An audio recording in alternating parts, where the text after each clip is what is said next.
नमस्कार श्रोते हो. दीपक रेगी कथाकथन चॅनलवर तुम्हा सगळ्यांचं मनापासून स्वागत.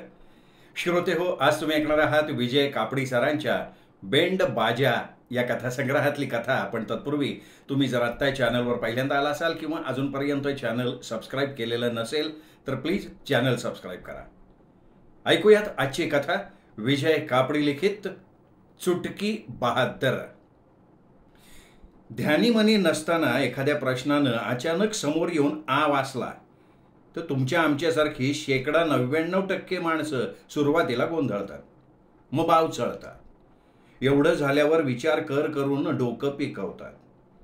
त्यानंतर मित्रमंडळींची सल्लामसलत करून त्यांच्या मताप्रमाणे वागून आहे ती परिस्थिती आणखीनच बिघडवतात.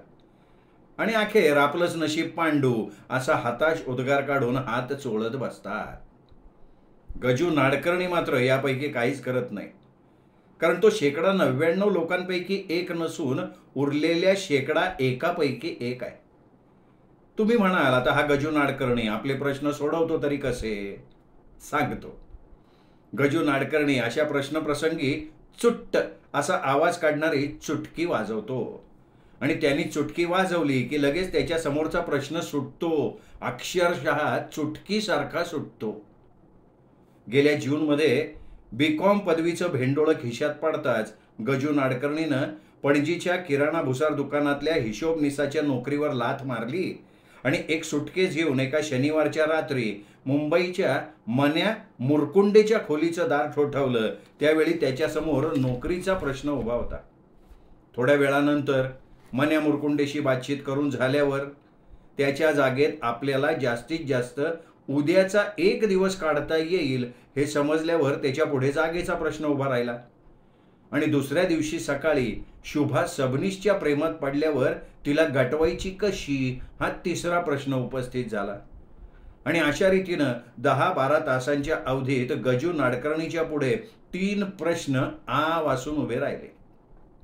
पण गजू नाडकर्णी बावरला नाही, डगमगला नाही. त्यांनी एका पाठोपाठ एक चुटकी वाजवली आणि 4 दिवसांच्या आत 3ही प्रश्नांचा निकाल लावून टाकला.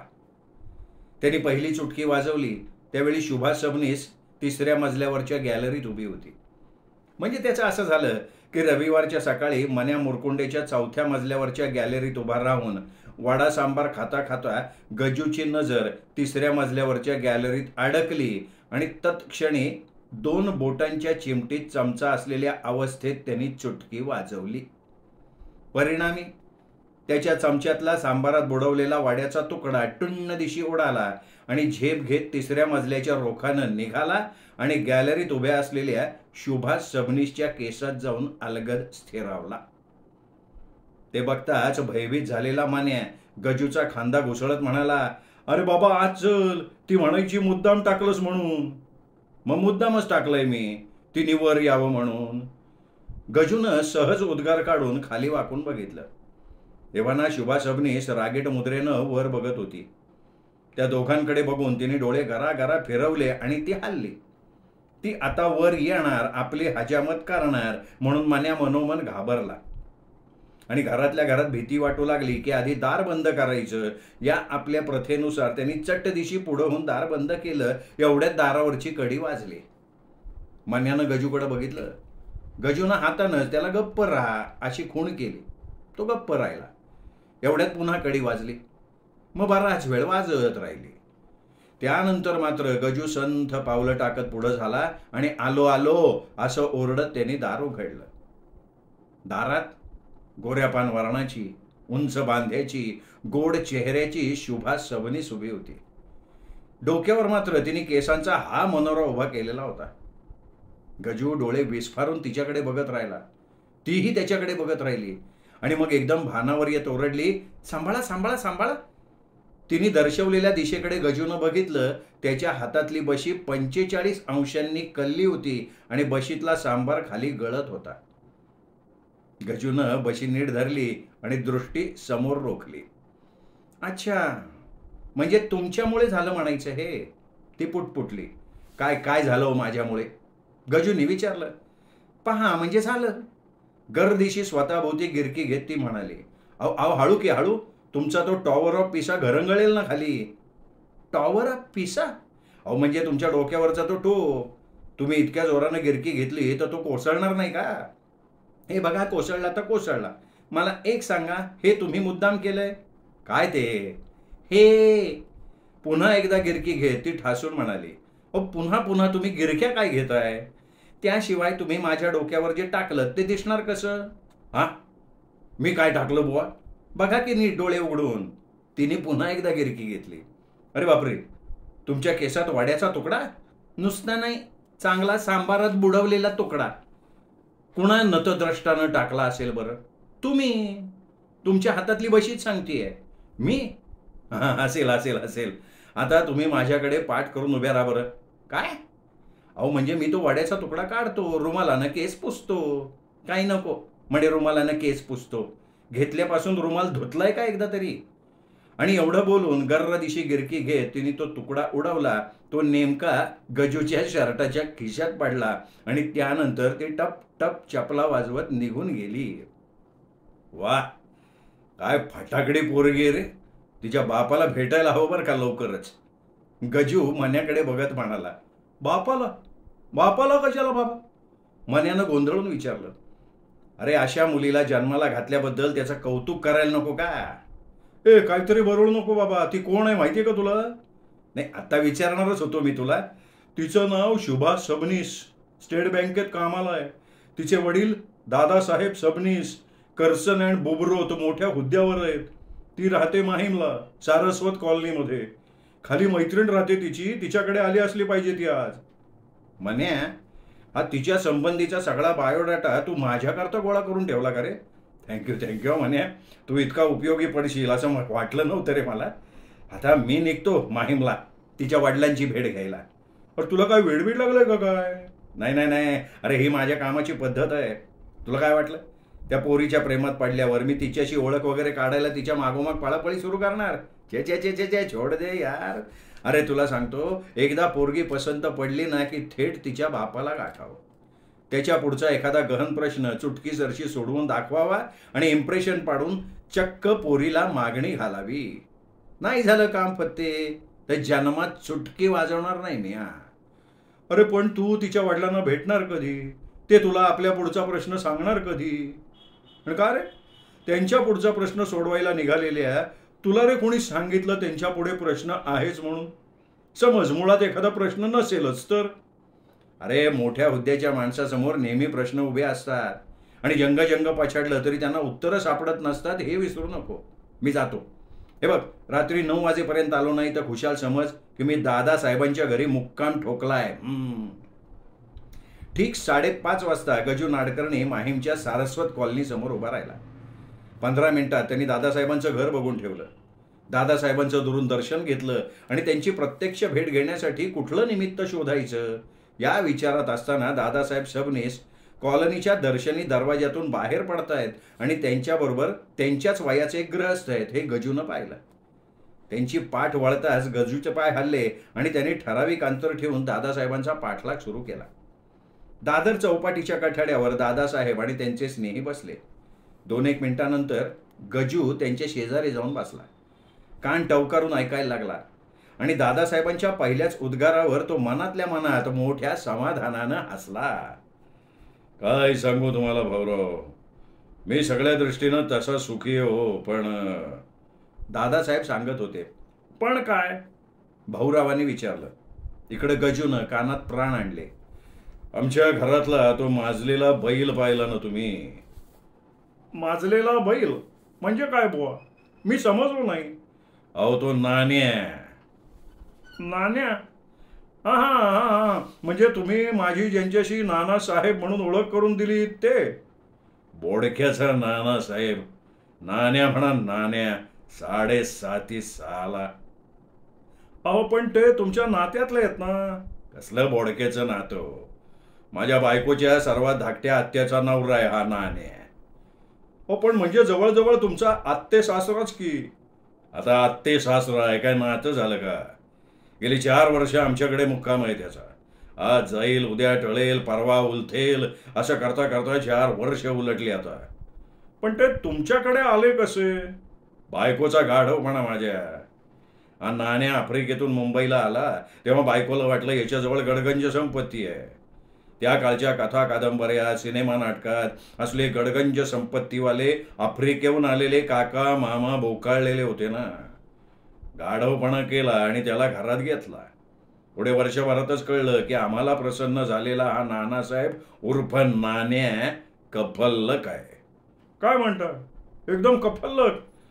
कफल्लक म्हणजे डिक्शनरीत अर्थ दिलाय ना तितका कफल्लक. पण काही त्रास देतो का तो? नाण्याच्या खाण्याचा मेनू सांगतो मी तुम्हाला. सकाळी 6:30 वाजता उठतो तेव्हा 2 कप दुधाचा चहा. त्यानंतर 7:30 वाजता न्याहारी. या न्याहारीतला मुख्य आयटम ऑमलेट सँडविच. 12:30 वाजता लंच. आता कोणाचं जेवण वर काढू नये पण 2 माणसांचं रेशन खालास होतं याच्या एका वेळच्या लंचमध्ये. दुपारी 4 वाजता वामकुक्षी नंतरचा चहा. 6 वाजता शिरा पोहे आधी चहा बरोबरचं खाणं. रात्री 9 वाजता पुन्हा डिनर म्हणजेच पुन्हा 2 माणसांच्या रेशनचा कोटा आउट. त्यानंतर एखादं फळ आणि रात्री 11 वाजता झोपी जाण्या अगोदर या मर्दगड्याला ग्लासभर दूध. हा मेनू विशेष त्रासदायक आहे असं नाही वाटत का तुम्हाला? मग त्याच्याकडून चांगली अंग मेहनतीची कामं करून घ्यायला हवीत ना. काम सकाळी उठल्यापासून हा बुडाला गम चिकटल्यागत आराम खुर्चीत पाण्यात सुस्तवलेल्या म्हशीसारखा पौडलेला असतो. काही ठराविक नैसर्गिक कामं उरकायला नाईलाजानं उठतो तो. त्याच्याकडून कामं कशी करून घेणार? नाही, तुमच्या सौभाग्यवतीचा नातेवाईक म्हणून विचारतो. त्यांचं काय मत आहे यांच्याबद्दल? ती तर जाम कंटाळली हो. आता पश्चाताप होतोय तिला पण उपयोग काय? मग आयतोबाला सांगायचं ते चल चालायला. कसं सांगणार? तोच तर वांदा झालाय ना. अहो सुरुवातीला हा सहज बाहेर फिरायला जायला निघायचा तेव्हा आम्हाला वाटायचं हा परत येणार आहे का कायमचा जाणार आहे. म्हणून आम्ही सगळे त्याच्याबरोबर निघायचो, मिळून फिरायचो, त्याला घेऊन घरी यायचो.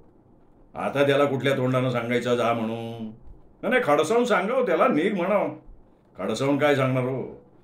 त्याचे आम्ही पुरवलेले लाड प्यार आमच्या शेजाऱ्या पाजाऱ्यांनी बघितलेलं आहे. आता अकस्मात आवाज चढवून सांगायला लागलो तर खरा प्रकार कळून आमची नाका नाही का कापली जाणार? मग काय करायचं? तुम्ही सगळ्यांनी बाहेरगावी जायचा बेत करायचा. तुम्ही घरात नसल्यावर त्याचं खाणं पिणं बंद होईल, कंटाळून जाईल मग निघून तो. नाव काढू नका त्याचं. 2 वर्षांपूर्वी हा उपाय करून बघितला होता मी. 2 महिन्यांची रजा काढली होती पण जाताना नाण्यानं हट्ट करून आचार्याची व्यवस्था करायला भाग पाडलं. त्यामुळे 2 महिन्यांच्या ऐवजी 10 दिवसात आम्हाला परत यायला लागलं. आणि येऊन बघतो तर काय, 10 दिवसात 1.5 महिन्याचं रेशन हजम. 10 दिवसात त्या 2 चोरांनी अशी मजा मारली होती म्हणताय. म्हणजे या नाण्याला घराबाहेर कसा काढायचा हा गहन प्रश्न तुमच्या पुढे उभा आहे म्हणायचा. नुसता उभा नाहीये, माझ्या डोक्यावर ठाण मांडून बसलाय तो. माझं सुख पोखरतोय तो प्रश्न. या नाण्याच्या हकालपट्टीसाठी मी काहीही करीना पण सगळं परस्पर व्हायला पाहिजे बरं का. आणि नेमक्या त्या क्षणी त्यांचं सगळं संभाषण लक्षपूर्वक ऐकणाऱ्या गजू नाडकर्णीनं चुटकी वाजवली. चुटकीच्या आवाजानं दादासाहेब सबनीस आणि त्यांच्याबरोबरच्या भाऊरावांनी गजूकडे चमकून बघितलं. त्या दोघांच्या दिशेनं प्रसन्न हास्य फेकत गजू म्हणाला, माफ करा पण मला वाटतं तुमच्या पुढचा प्रश्न मी सोडवू शकेन. पण त्याआधी तुम्ही मला माझ्या एका अपराधाबद्दल माफ केलं पाहिजे. म्हणजे? दादासाहेबांनी प्रश्नार्थक मुद्रा केली. तुम्हा दोघात चाललेलं सगळं खाजगी स्वरूपाचं संभाषण तुमच्या परवानगीशिवाय लक्षपूर्वक ऐकण्याचा अपराध मी केलाय. पण एक मात्र ठासून सांगतो की तुमच्या समोरच्या प्रश्नाचं उत्तर माझ्याकडे आहे. काय काय करणार काय तुम्ही? कुतूहलानं दादासाहेबांनी विचारलं. हे बघा, मला तुम्ही 8 दिवसांची मुदत द्या. त्या अवधीत नाही ते नानासाहेब पळाले ना तर जन्मात चुटकी वाजवणार नाही मी. 8 दिवसात तुम्ही त्याला पळवणार? फक्त 8 दिवसात हो. जे आम्हाला 4 वर्षात जमलं नाही ते 8 दिवसात तुम्ही करून दाखवणार म्हणताय. करून दाखवणार म्हणजे दाखवणार. 8 दिवस फार झाले हो, कदाचित त्या आधी सुद्धा. पण तुम्ही नेमकं काय करणार ते तर सांगा ना.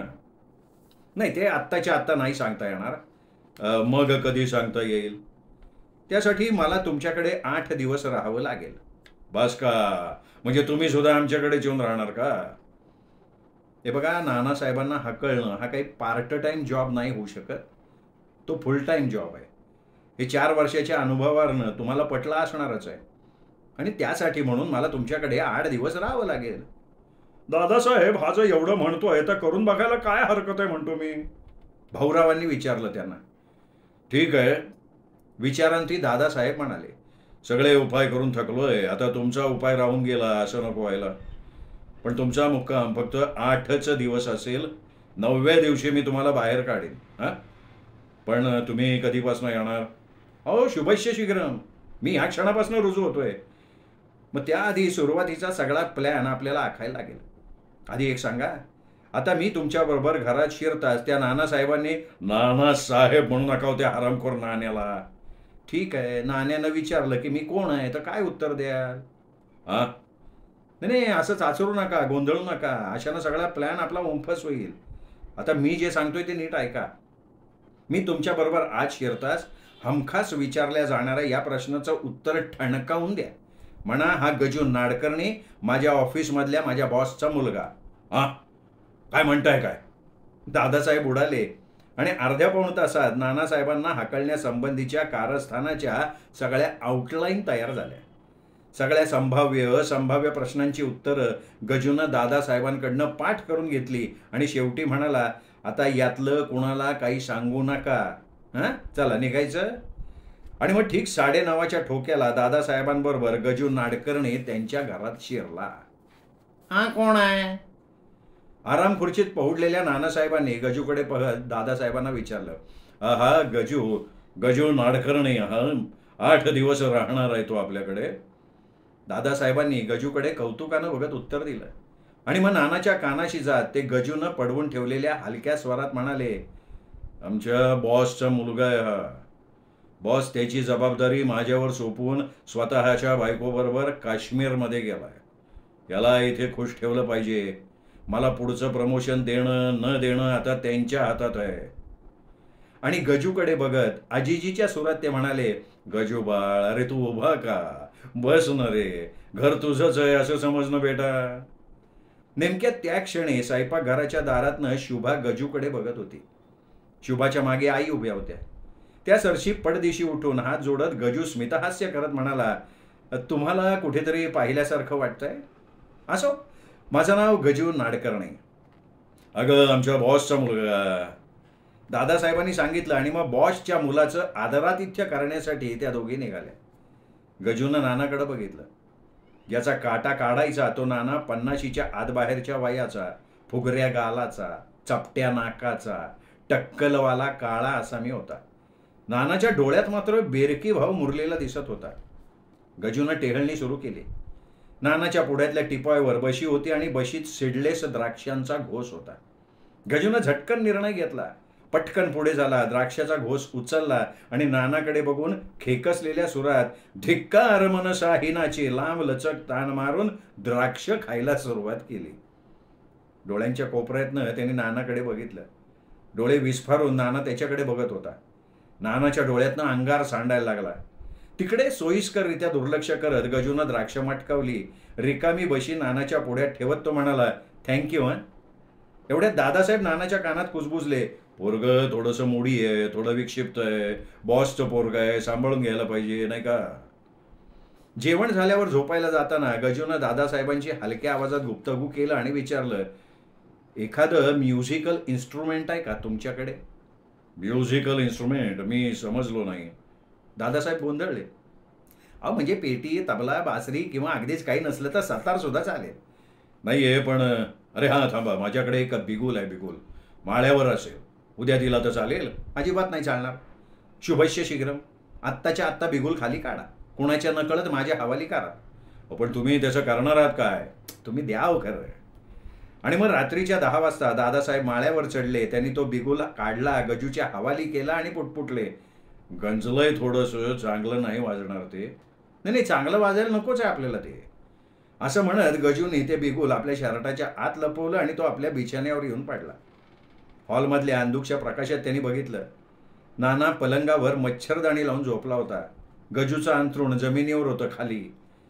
अचानक हे विचार डोक्यात आला आणि गजू उठला. तारा चालत स्विचबोर्डकडे जाऊन त्याने खट्ट दिशी दिवा लावला. अरे बाबा, दिवा मालव रे, झोप नाही यायची या प्रकाशात. नाना पुटपुटला आणि त्यांनी तोंडावर पांघरून घेऊन कूस बदलली. नानाच्या बोलण्याकडे संपूर्ण दुर्लक्ष करत गजूनं दादासाहेबांच्या बेडरूमचं दार ठोठावलं. दादासाहेबांनी मुंडकं बाहेर काढल्यावर तक्रारीच्या सुरात तो म्हणाला, हे बघा, मी काही खाली झोपणार नाही आहे, मी पलंगावर झोपणार आहे. त्याबरोबर भिंतीकडे तोंड करून झोपी गेलेला नाना उठला.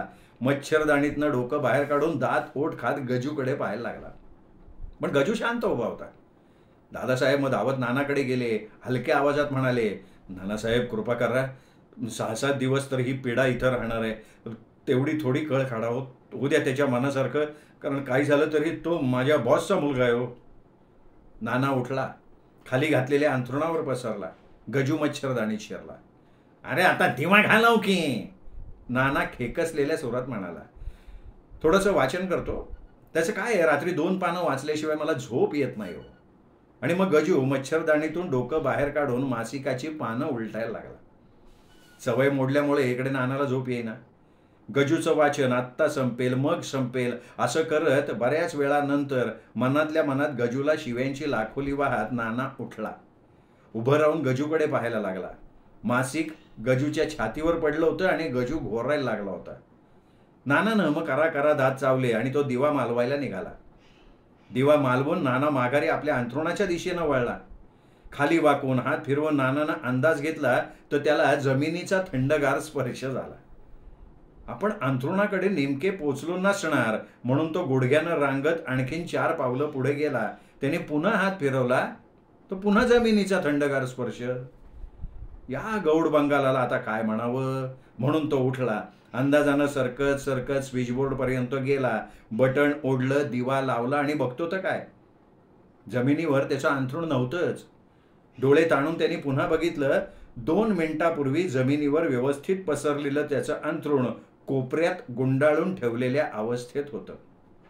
हा सगळा गजूचा कारभार आहे हे ओळखायला त्याला वेळ नाही लागला. गजूच्या नरडीचा घोड घ्यावा का त्याच्या डोक्याचा चेंदामेंदा करावा या हिंस्त्र विचाराशी खेळत तो कोपऱ्याशी गेला.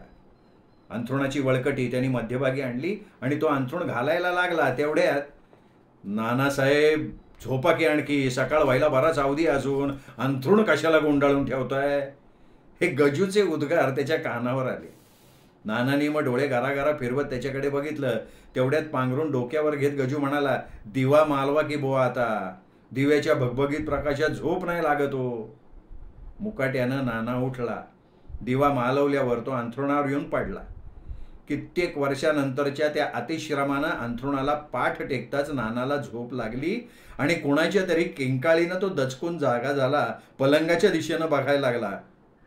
पलंगावर बसून गजू बिगुल फुंकत होता. तांबारलेल्या डोळ्यांनी त्याच्याकडे बघत नाना खेकसला, घाबरे, किंकाळ्या कसल्या फोडतोयस, माणसानं पहाटे उठलं पाहिजे. मध्येच बिगुल थांबवून गजू म्हणाला. त्याने पुन्हा बिगुल तोंडाला लावून आणखी एक कर्णकर्कश किंकाळी फोडली. आता मात्र नाना तट्टदिशी उठून उभा राहिला. कुठल्याशा विचारानं प्रेरित होऊन त्यांनी दिवा लावला आणि दादासाहेबांच्या बेडरूमचं दार ठोठावलं. थोड्या वेळानंतर दार उघडलं गेलं. झोपेच्या डोळ्यांनी दादासाहेबांनी नानाच्या हातावर 5 रुपये 20 पैसे ठेवले आणि ते म्हणाले, आज तुम्ही दूध आणताय काय केंद्रावर जाऊन, छान छान छान बाटल्या स्वयंपाकघरात आहेत बरं का. आणि त्यांनी खाडकन दरवाजा लावून टाकला. नानाला काही समजेना, तो गोंधळला. एवढ्याच स्वयंपाकघरातनं गजू बाहेर आला. त्याच्या हातात 4 बाटल्यांचं क्रेट होतं. गजूनं ते क्रेट नानाच्या हातात कोंबलं आणि त्याची ढकलगाडी करत त्याला बाहेर आणून सोडलं. दार बंद करून टाकलं. नानानं सभोवार नजर फिरवली. बाहेर गडद काळोख पसरलेला होता. एवढ्यात कोणाच्या तरी घरातल्या घड्याळाचे टोले वाजायला लागले. 1 2 3 4. पहाटेचे फक्त 4 वाजलेले होते. दुधाची व्हॅन यायला तब्बल 1.5 तासाचा अवधी होता. नानानं रागानं बेलचं बटण दाबलं पण बेल वाजलीच नाही. त्याने रागाने पुन्हा बटण दाबलं. एवढ्यात खिडकीचं दार उघडलं गेलं. खिडकीतून गजूचा चेहरा बाहेर आला आणि तो म्हणाला, मी मेन स्विच काढून ठेवलाय, तुम्ही कितीही बटण दाबलं ना तरी बेल वाजणार नाही. लवकर दुधाला पळा. दूध संपलं तर तुम्हाला भैयाकडून आणावं लागेल आणि त्यासाठी मैलभराची पायपीट करावी लागते. पळा आता. आणि खाडदिशी खिडकीचा दरवाजा बंद झाला. 4 वाजता दूध आणायला गेलेला नाना 6 वाजता परत आला तेव्हा त्याचं डोकं ठणकत होतं. कुठल्याही क्षणी आपण चक्कर येऊन पडू अशी भीती त्याला वाटायला लागली. घरात शिरताच बिछाण्यावर अंग टेकण्यासाठी वळला, पण पलंगावरची आणि जमिनीवरची गादी आधीच गुंडाळून ठेवण्यात आलेली होती. शरीराला झोकांड्या देत नाना आराम खुर्चीच्या दिशेनं गेला आणि धाड दिशी त्यांनी स्वतःला आराम खुर्चीत झोकून दिलं. पण पुढच्या क्षणी आराम खुर्चीचं कापड खाली सरकलं आणि आराम खुर्चीनं नानाला पोटात घेतलं. नानाचे पाय वर गेले. तेवढ्यात उजव्या हातात दांडी धरून गजू लेफ्ट राईट करत नानाच्या जवळ आला. त्यांनी ती दांडी आपल्या डाव्या खाक्यात खुपसून उजव्या हातानं कडक मिलिटरी सॅल्यूट ठोकला आणि मोठ्या आदवीनं म्हटला, गुड मॉर्निंग नानासाहेब. आपण काय घेणार, गरम कोका कोला का थंडा चहा? ठीक 9:30 वाजता सकाळचा नाश्ता आटपून दादासाहेब ऑफिसला जायला निघाले तेव्हा हात नसलेल्या खुर्चीत बसून पेंगा काढणाऱ्या नानांना त्यांनी बघितलं. गेल्या 4 वर्षात पहिल्यांदा नानाला दादासाहेबांनी अशा विकल आणि करुण अवस्थेत पाहिलं. नानाच्या मस्तीची रग आणि सगळा रुबाब लयाला गेलेला होता. तुरा झडलेल्या म्हाताऱ्या कोंबड्यासारखा नाना केविलवाणा दिसायला लागला होता. दादासाहेबांनी गजूकडे मोठ्या अभिमानानं बघितलं. गजू त्यांच्याजवळ येऊन म्हणाला, बघितलं का माझा दाणका? आज संध्याकाळी येताना तुम्ही एक कुत्र्याचं पिल्लू पैदा करा. पैदा करू म्हणजे काय करू? अहो पैदा करा म्हणजे मिळवा. एक महिना 1.5 महिना अशा वयाचं कुत्र्याचं पिल्लू हवंय. अहो पण कशासाठी? तुम्ही आणा हो. एक विसरलो, कुत्र्याचं पिल्लू आणताना कानात बसवायचे दडे मिळतात फार्मसीत, ते सुद्धा आणा. बरं बघतो. नाही बघतो नाही, आणा. जालिम उपाय येतो. दादासाहेब निघून गेल्यावर 20 मिनिटांनी शुभा आपल्या नोकरीवर निघून गेली.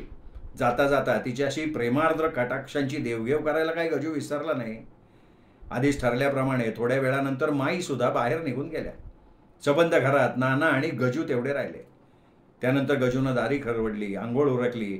स्वयंपाकघरातल्या डायनिंग टेबलवर बसून शुभा आणि माईनं केलेल्या पदार्थांवर त्यांनी ताव मारला आणि सुवासिक सुपारी चघळत तो बाहेरच्या खोलीत आला. नाना अद्याप खुर्चीवर झोपी गेलेल्या अवस्थेत होता. हलक्या पावलांनी गजू बाहेर पडला. 4 मिनिटाच्या अंतरावरच्या धी अशोक बँड कंपनीत शिरला. बँडवाल्या मालकाबरोबर तासाभराचा कॉन्ट्रॅक्ट करून 4 बँडवाल्यांना घेऊन तो माघारी आला. लॅचकीनं दरवाजा उघडला. त्याने कानोसा घेतला. नाना अजून उठलेला नव्हता. 4ही बँडवाल्यांना गजूने मग इशारा केला. नानाच्या डाव्या उजव्या बाजूला 2-2 बँडवाले उभे राहिले. गजू म्युझिक डायरेक्टर सारखा उभा राहिला आणि 1 2 3 गजूनं इशारा दिला आणि बँडवाल्यांनी आपापली आयुध सरसावून अंगात भूत संचारल्यागत वाजवायला सुरुवात केली. त्या आवाजानं खुर्चीतला नाना खाली कोसळला. क्षणभर भूकंप झाला का जगबुडी आली हे नानाला कळेना. मग हलके सगळा प्रकार त्याच्या लक्षात आला. दोन्ही हातांनी डोकं गच्च धरून तो स्वयंपाकघरात शिरला. पुढच्या क्षणी बाहेर येत त्याने विचारलं, माई कुठं आहे? आता बँडच्या आवाजात त्या अर्थात कोणाला ऐकूच गेलं नाही. त्यानंतर त्यांनी माई कुठं आहे अशी किंकाळी फोडली. मग मात्र हातवारे करून गजूनं बँड थांबवला आणि शांतपणे म्हणाला, माई बाहेर गेलेत मैत्रिणीकडे, येतील संध्याकाळी. तुम्हाला काय हवंय? हो बँडवाले तुमचं चालू द्या. मला जेवण हवंय. जेवण पाहिजे? आत्ता देतो. असं म्हणत गजू आत आला. त्यांनी ताट मांडलं, पाणी ठेवलं. गजूनं सगळी भांडी आणून जवळ ठेवली. नाना जेवायला बसला. तुम्ही घ्या, मी जरा बँड ऐकतो बरं का. आणि गजू बाहेर गेला. इकडं नानानं भांडी उघडून बघितली. त्याला धक्का बसला. सगळी भांडी रिकामी होती. जेवण कुठं आहे? बाहेर येऊन त्यांनी गजूला विचारलं. बँड थांबला. एवढ्यात गजू ओरडला, जेवण संपलंय हो. ओ बँडवाले तुमचं चालू द्या. बँड परत चालू झाला. हा बँड कशाला आणला इथे? नानांनी मोठ्यांदा विचारलं. नाही मला शौक आहे बँड ऐकायचा. तुम्हाला नाही आवडत बँड ऐकायला? नाही. नाना किंचाळला. मग ऐकू नका. मग मात्र नाना तिथे थांबला नाही. कपडे चढवून पावलं आपटत घरातनं बाहेर पडला. गजूनं मग बँडवाल्यांना थांबवलं. त्यांची रवानगी करून टाकली. संध्याकाळी 6 वाजता गजू कॉलनीच्या दाराशी उभं राहून दादासाहेबांची वाट बघायला लागला. दरम्यान दादासाहेब आले. दादासाहेबांच्या काकोठीत एक कुत्र्याचं पिल्लू. दादासाहेब भविष्य सांगतो, उद्या नाना पळ काढणार. गजू कुत्र्याच्या पिलावरनं ममतेनं हात फिरवत म्हणाला. रात्री 9 वाजता नाना घरात आला तेव्हा त्याची चर्या बिनसलेली होती. तो आतल्या आत धुमसत होता. झोपण्याची वेळ झाली तेव्हा नाना खाली झोपला. गजू पलंगावर. दिवा मालवल्या गेल्यावर गजूनं दडे कानात बसवले आणि इकडे कुत्र्याचं पिल्लू केकाटायला लागलं. त्याबरोबर नाना तट्ट दिशी उठला. बिछाण्यावर बसला. सभोवताली बघायला लागला. गजूच्या अंथरुणात कुत्र्याचं पिल्लू आहे हे कळायला त्याला वेळ नाही लागला. नानाने मग डोक्यावरनं पांघरून घेतलं, उशीर डोकं खुपसलं, कानात बोटं घातली, पण कुत्र्याच्या पिल्लाचं ते केकाटणं त्याला स्वच्छ ऐकू येत राहिलं. जसजशी रात्र उलटायला लागली तसतसं पिल्लाचं केकाटणं वाढत गेलं. नानाच्या सुखाच्या झोपेचं लागोपाठ दुसऱ्या रात्री खोबरं होत चाललेलं होतं. शेवटी कसला तरी निश्चय करून नाना उठला. त्यांनी दादासाहेबांच्या बेडरूमचं दार ठोठवलं. बऱ्याच वेळानंतर दार उघडलं गेलं. दादासाहेबांनी मुंडकं बाहेर काढत विचारलं, आज पण तुम्हीच जाताय का दूध आणायला? दूध गेलं खांडण्यात. हे काय चाललंय इथे? कुठे काय चाललंय? संथ सुरात दादासाहेबांनी विचारलं. त्या गजूच्या अंथरुणात कुत्र्याचं पिल्लू आहे. मी जाणून दिलंय त्याला. त्याच्या घरचं आहे ते पिल्लू. पिल्लाशिवाय त्याला करमत नाही म्हणे. आपण ते केकाटताय. आता कुत्रच ते केकाटणारच ना. तो सिंह थोडासा आहे डरकाळी फोडायला. माझी झोपमोड होतीये. हे सगळं कालपासनं तुम्ही चालवलंय काय? याचे परिणाम चांगले होणार नाही त्या सांगून ठेवतोय. ओरडू नका. त्यांनी यातला एक शब्द ऐकला ना तो डोक्यात राग घालून घेईल. तो राग घालू दे, नाही तर राग फासून जाऊ दे.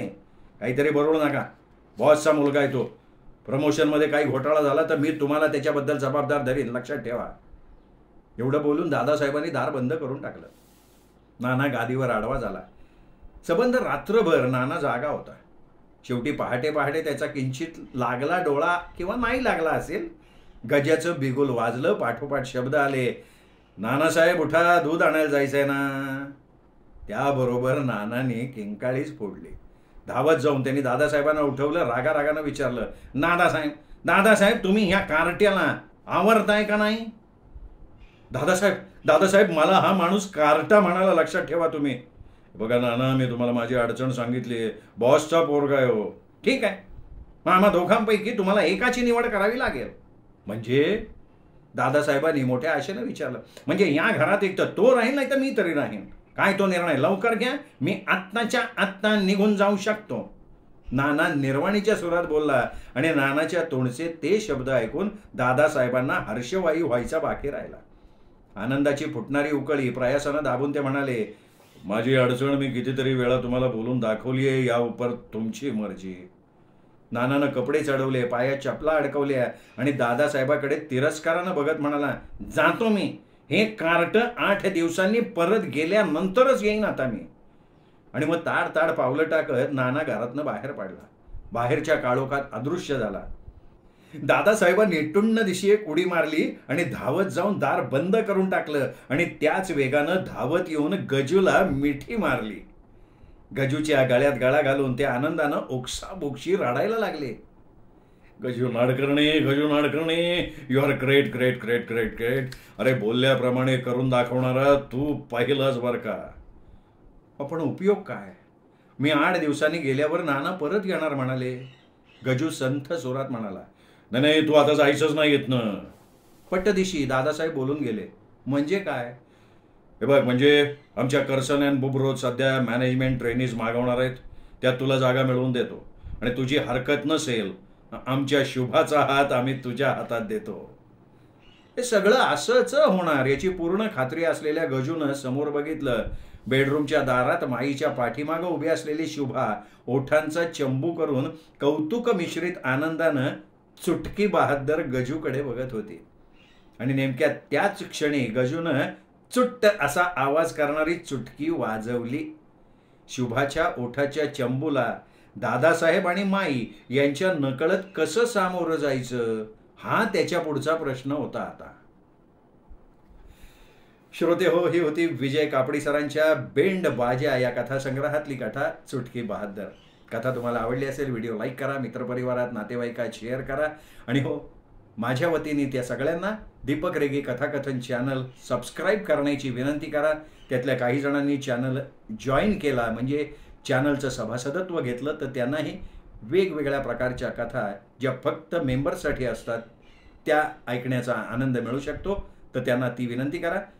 आज थांबूयात, पुन्हा भेटूयात अशाच उत्तम कथेसह. तोपर्यंत नमस्कार मित्रो.